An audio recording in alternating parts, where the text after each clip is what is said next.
Iginiit naman ng Pilipinas na hindi espiya ang tatlong Pilipinong nahuli sa China. Sa pahayag ng National Security Council, ang tatlong inarestong Pinoy ay mga dating scholar ng Hainan National University sa ilalim ng kasunduan sa pagitan ng Palawan at Hainan. Wala raw criminal records ang tatlo at dumaan sila sa tamang proseso ng Chinese government bago ang kanilang pagdating doon.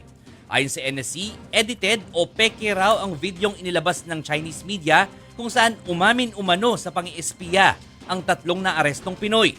Posibleng paghihiganti raw ito ng China sa ilang mga Chinese na nahuli dahil sa pang-espiya dito sa bansa. Pagtitiyak ng gobyerno, patuloy nilang babantayan ang kalagayan ng tatlong Pinoy.